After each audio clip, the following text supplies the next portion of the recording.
Hujan disertai angin kencang mengakibatkan sejumlah lokasi di Kabupaten Karanganyar porak-poranda. Selasa, tanggal 25 Januari tahun 2022, sore. Informasi yang dihimpun tribunsolo.com, angin kencang atau lisus menerjang Taman Pancasila di Jalan Raya Lawu dan kawasan Lalung, Jalan Slamet Riyadi. Akibatnya sejumlah tenda PKL remuk dan rumah makan ambruk sekira pukul 15.30 waktu Indonesia Barat. Komandan Markas SAR Karanganyar, Arif Sukroyulianto, menuturkan, rumah makan bernama Telaga Rindu Resto tersebut ambruk setelah hujan deras.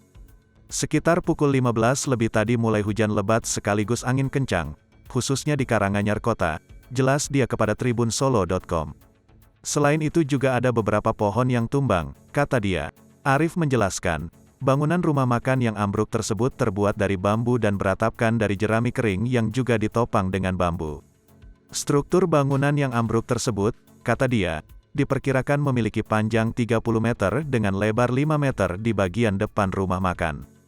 Menurutnya, diduga bangunan yang cukup lama tersebut sudah tidak kuat menopang guyuran hujan yang cukup deras terlebih beserta angin. Ada satu korban, yang terkonfirmasi baru satu korban. Luka, dibawa ke rumah sakit, ini anggota juga masih di lapangan, kata dia. Pihaknya juga belum bisa memastikan satu korban luka tersebut berstatus pelanggan atau karyawan di rumah makan tersebut. Sementara itu, Arif menjelaskan di saat kejadian, kondisi pengunjung di rumah makan cukup ramai. Itu dilihat dari banyaknya motor yang terparkir di depan rumah makan.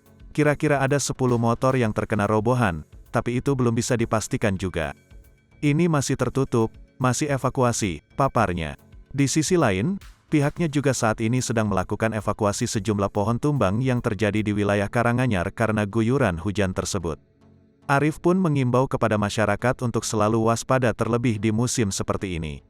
Pasalnya, hujan beserta angin bisa membahayakan. Bisa menghindari pohon-pohon besar dan baliho kalau ada hujan deras. Cari tempat berlindung yang aman, tandas dia.